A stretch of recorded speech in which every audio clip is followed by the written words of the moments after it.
Welcome to Making a Murderer, Rubberducky YouTube channel. Hi, I'd like to report a missing person. Okay. And how long have they been missing? Nobody's heard from her since Monday. Okay.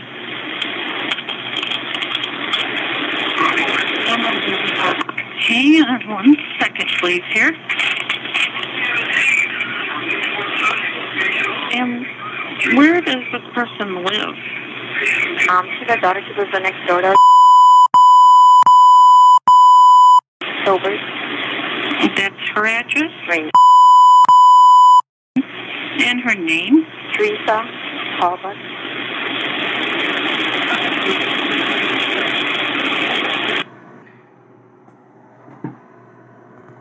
Okay.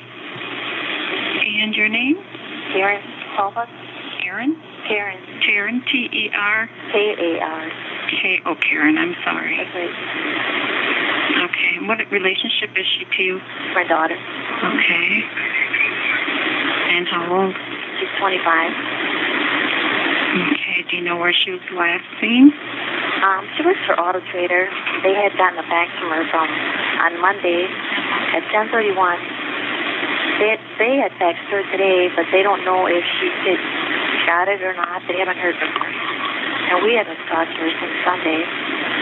She was over here. Okay, she works for Auto Trader. And she also works for herself. She's self-employed. Is she married or anything? No. Just lives alone? No, she has a roommate. He hasn't heard from her since Monday either. His name? Scott Bladorn. Do you know how to spell that? B-L-O-E-D-O-R-N. Okay. What is Teresa's middle name? Marie. And her date of birth? 3/22/80. Okay. Your address?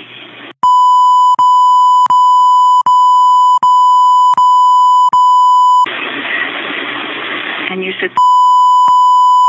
Right. And your phone number?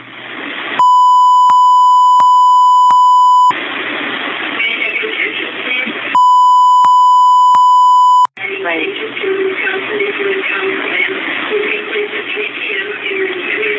Okay. Do you know what you said Auto Trader got a fax from her at 10:31 a.m.? Right. I think. It could have been PM. They didn't say. I had called Auto Trader too. I think it was Monday morning. Have you talked to Scott? My husband did. He said he hasn't seen her since Monday. He was getting worried too. Where would have been the last place that we would have seen her on Monday? At home, I guess. He saw her at home. Does he have any idea, remember what she was wearing? He didn't ask her that. Okay. What's Scott's phone number? He's at work. But I can give you the home phone. It's 2911. And he does live at... Right. And he works for Jack Diedrich Construction. Jack Diedrich? Right. Okay, does she have any medical conditions or anything? Anybody have any idea why she may not have returned home? Did they have an argument or anything? We don't know.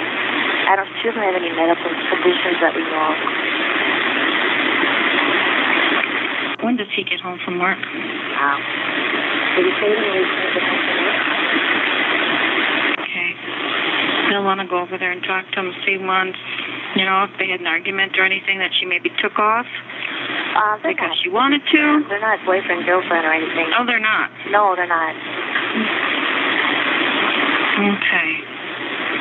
And the last she was seen was at home. Do you know what she drives? She drives a RAV4 Toyota. the dark green color, kind of. Did you say red or dark green? Dark green.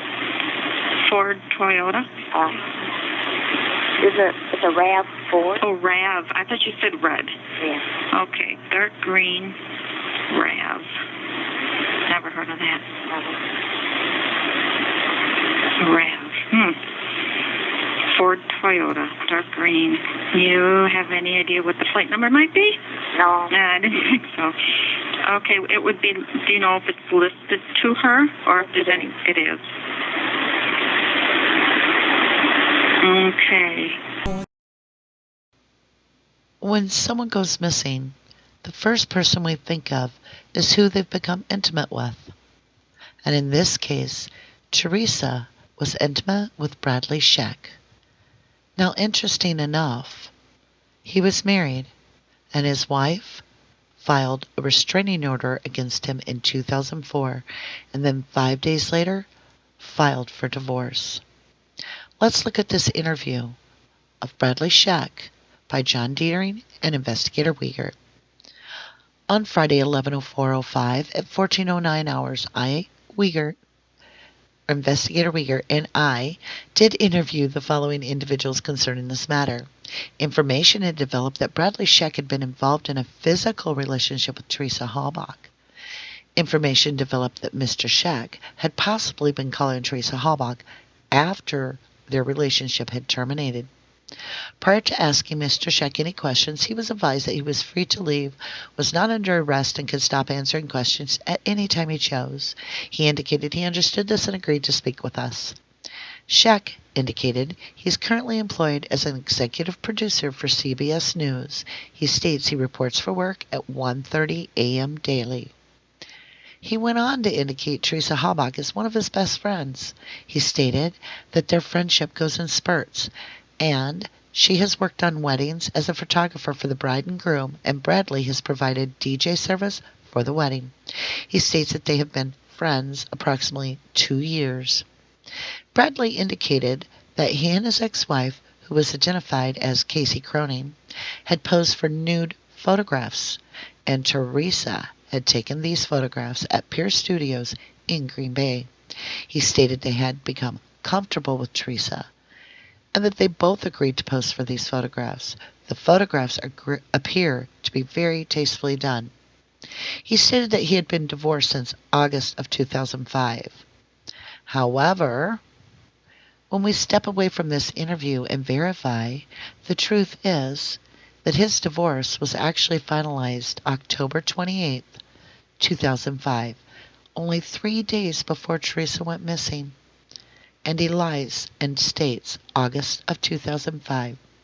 And as we continue reading the report, and that he had been separated sometime previous to that, I was able to determine that Casey M. Scheck and Bradley C. Scheck filed divorce in Brown County on 10/26/04. Bradley freely admitted to being involved in a sexual relationship with Teresa, but says they are not romantically involved. He stated he had last seen Teresa and Max and Irma's at Bay Park Square approximately 2 weeks ago, and they had had lunch together. He stated that he had text messaged Teresa at 12:45 hours on 10/31/05 and had gotten no response. He stated he called her at 21:17 hours on 11/03/05 and he found her voicemail to be full. He stated that after a couple rings, the phone transferred to an automated voicemail, not Teresa's personal greeting. He stated that he, Nicole Singer, and Teresa did a lot of three-way calls. He stated that Nicole's phone number is 920-475-1351. Bradley indicated that Teresa was not known to be depressed nor have any problems. He stated that in his last conversation with Teresa, she had made no mention of any incidences during Auto Trader shoots. He went on to indicate he and Teresa were involved in a sexual relationship, quote, a long time ago. He stated that Teresa advised him that she had, quote, nothing going on in that apartment during her recent conversation with him. Bradley did indicate that Teresa mentioned to him that she had slept with her roommate Scott several times and that she regretted it, but had gotten over the awkwardness of being involved with him. Bradley indicated that the relationship with Teresa started at the beginning of 2005. He had no answer as to why the relationship was not pursued other than they were both busy. Bradley Scheck did indicate that he owns vacant property off of State Highway 57 north of Greenleaf, but indicated that this was just a lot. We asked Bradley to provide us with his activities for Monday, 10/31/05. He indicated to the best of his recollection, he went into work at approximately 1:45 a.m. and was there until 10 o'clock a.m. or so. He believed he slept during the day and was not very sure of what else he had done. He stated he got a voicemail message at 1400 hours and at that time got up, did a couple of chores, and was back to bed shortly thereafter. He allowed us to review his cellular phone, and there were missed calls at 5:55 p.m., 7:53 p.m., and 7:54 p.m. He then indicated he recalled going to the Unison Credit Union after work on Monday and then met his father at the Pontiac dealer in Kaukauna and paid his father $1,500 that he owed him. Mr. Scheck had nothing further to offer in this interview and indicated he would be more than willing to allow us to interview him if they had further questions. Now I have a few questions. What did he do after 2 o'clock p.m. on October 31st when he didn't get through on our voicemail? Bradley's divorce was finalized October 28, 2005, just 3 days prior to Teresa's disappearance.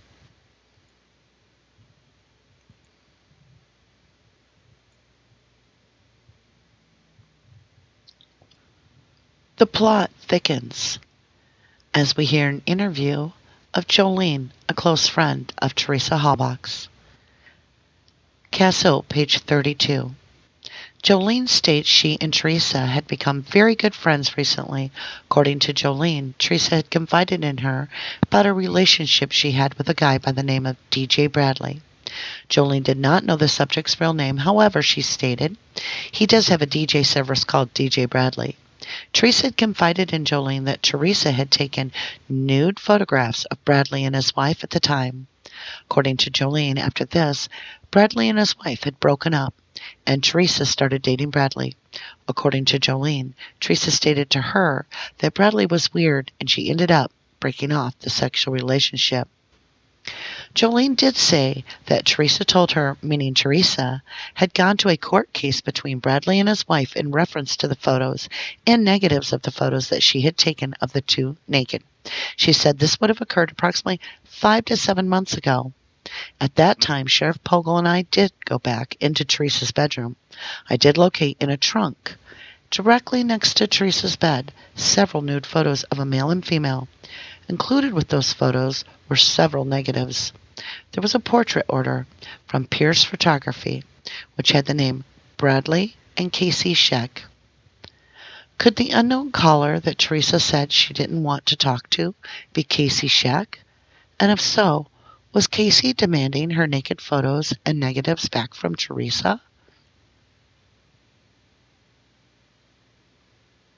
Four days after Teresa Halbach is reported missing, Bobby Dassey claims a roadkill deer and cleans it with his best friend, Mike Osmundson, in the Dassey garage. Miss Zellner considers Bobby Dassey as a suspect after learning of the morbid sexual web searches found on his computer and suppressed by the prosecution during trial. Bobby was the prosecution's star witness, claiming he saw the victim walking toward his uncle's trailer's home last.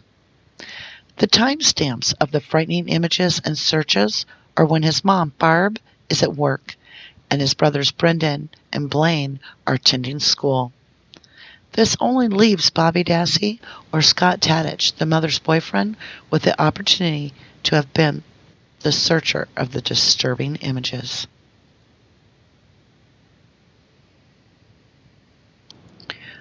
Earl admitted driving a golf cart past where Miss Halbach's vehicle was allegedly found.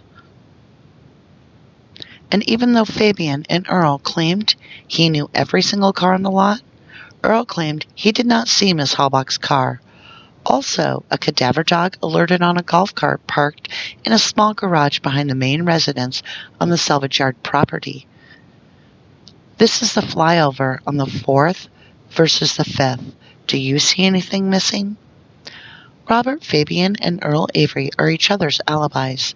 The cadaver dog hit on the golf cart, and he reports being in the exact area where the victim's alleged RAV4 was found. Again, why are Earl and Robert Fabian not suspects? The search begins 11:05:05. An hour after the other members of the search party had left, Pam Sturm and her daughter finally meet Ryan Hillegas, who gives her a map and the sheriff's personal cell number to Pam.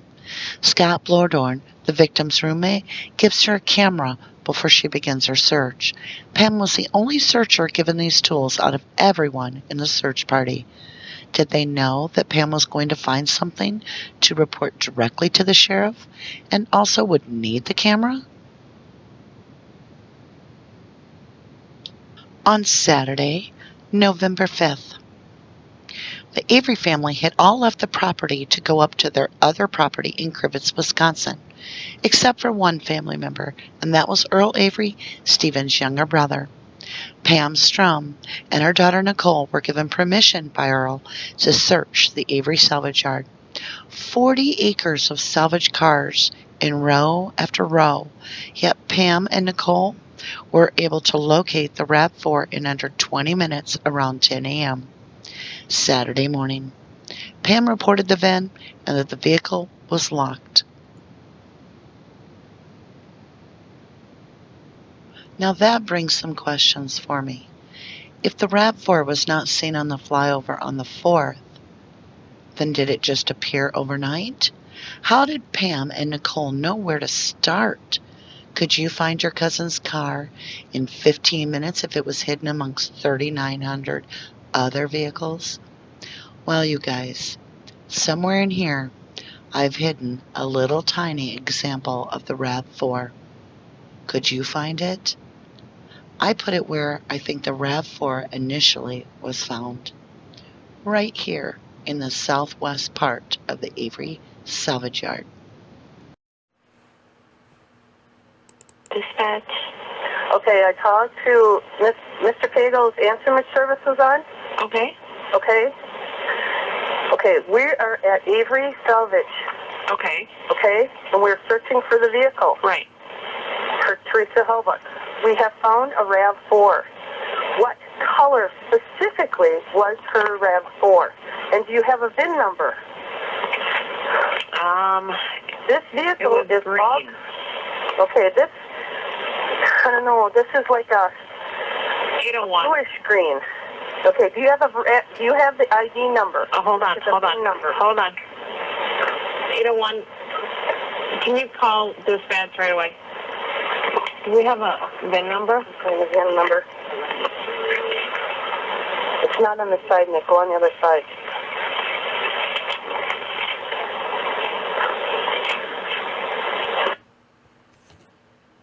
Hold on. Here's Jerry.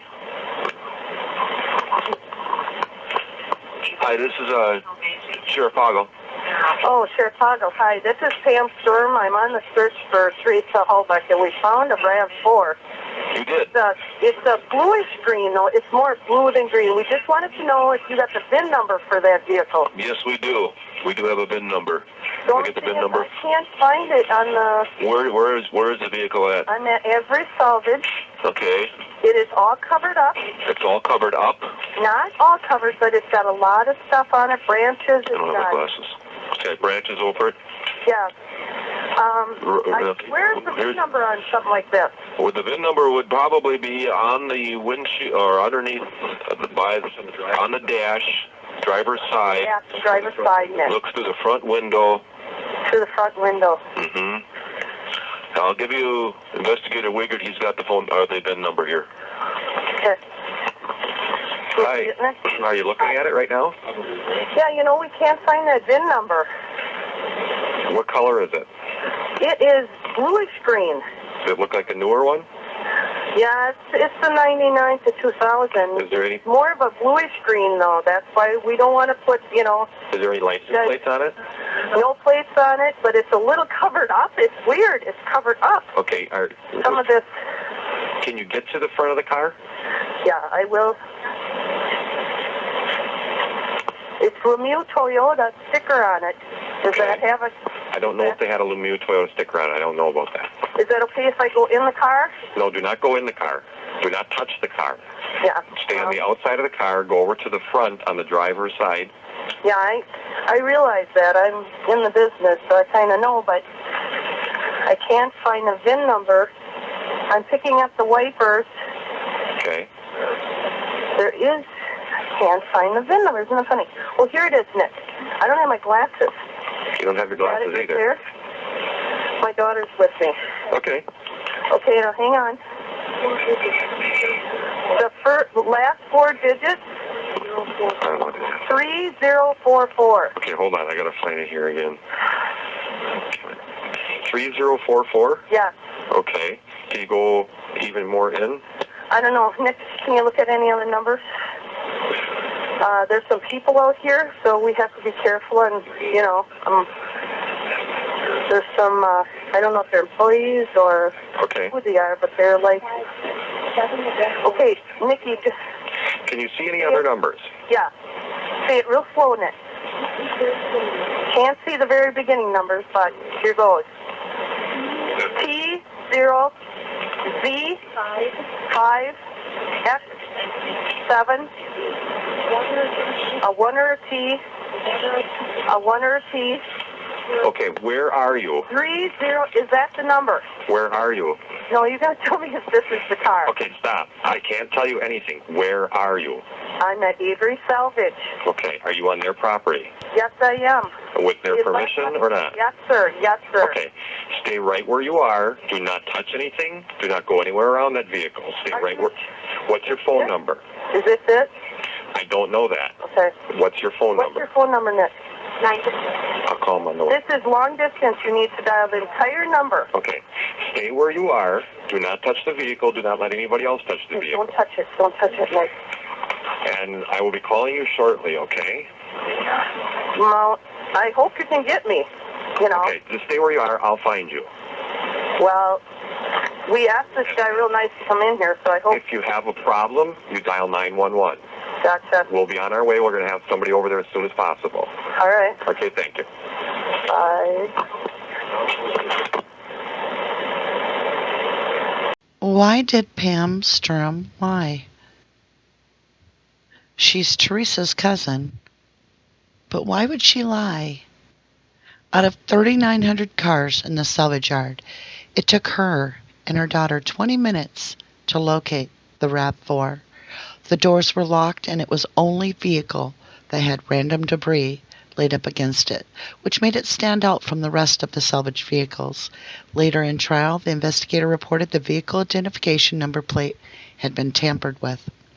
Pam testified in pre-trial she used her sleeve and denied it was a tissue to open a two-door RAV4 that she had located on the southwest part of the salvage yard, and both doors were locked. The VIN had been tampered with and laying on the dash, and Pam didn't know what to think of the blue color, as she was looking for a dark green RAV4. However, the RAV4 she found on the southeast part of the Avery salvage yard wasn't a two-door, but in fact was a four-door vehicle, and the one she found was blue. When it got to the trial, she contradicted everything she had said in pre-trial. She changed her testimony from a two-door to a four-door RAV, and she had found it on the southeast side of the Avery property, and she had used a tissue, not her sleeve. During the investigation, Detective Remaker reported that the VIN number had been tampered with. He said, "I couldn't read all the VIN numbers, and I asked either Lieutenant Herman or Sergeant Orth for a flashlight because I thought that would help with glares and the lighting conditions weren't the greatest. Plus, the VIN plate was moved or tampered with." Why would the VIN number be tampered with and then left by the killer? Wouldn't the purpose be to hide the identity of the vehicle? Why would the tampered VIN be left on the dash? The RAV4 showed signs of an accident. The parking light was moved and stored under the back seat. The floor mat is missing out of the cargo area. Bolts are missing from the back seat. Cracked front driver fender. And you can see here the fender wheel lining is missing. Screws were missing out of the dashboard. Side rear compartments cover both sides are missing, and the rear hatch screws are missing as well. Can we explain the damage to the RAV4? If you look at these pictures, you can see there's a color, an orangish color, tucked within the damage.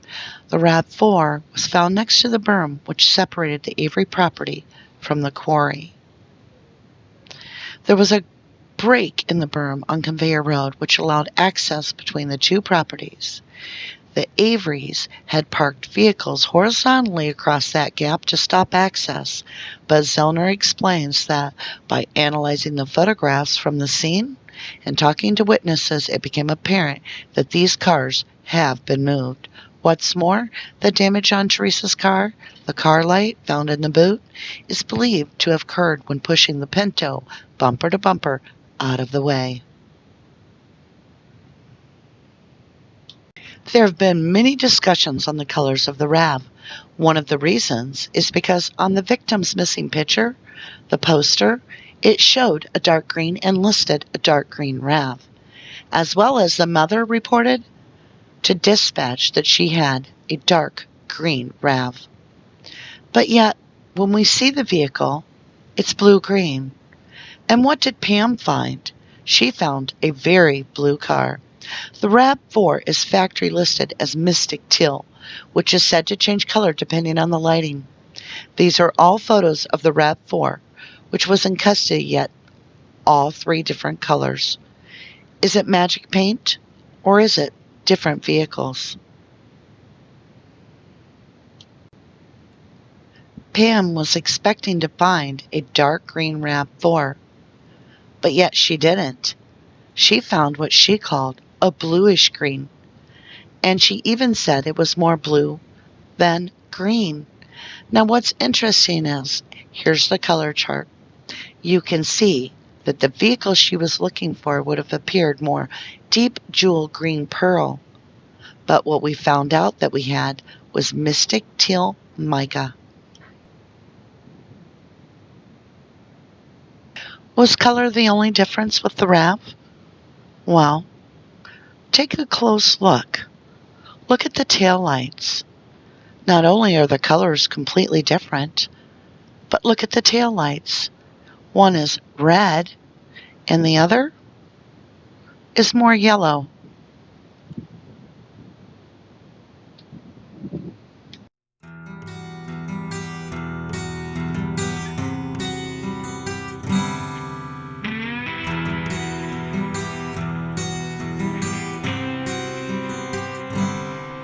You can tell yourself and all our friends I was wrong and you were right, but your sins that happened in the dark will come out in the light. I'm not gonna waste my breath, I won't put up a fight, 'cause the days are gonna whisper and the months are gonna talk until the years yell out the truth.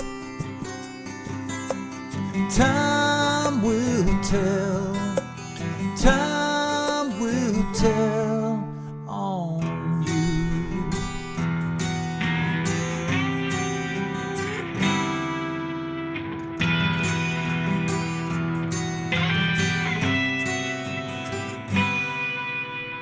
train whistles far away, and when the cold wind blows, when the lightning in your eyes reveals the darkness in your soul, the world will be reminded of what it already knows.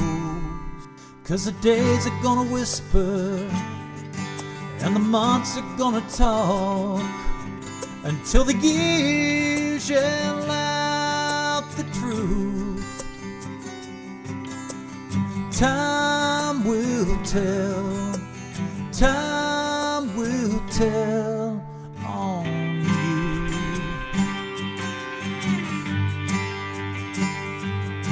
No one may ever say a thing, but surely as the seasons change, you feel like every finger points at you 'cause you're to blame.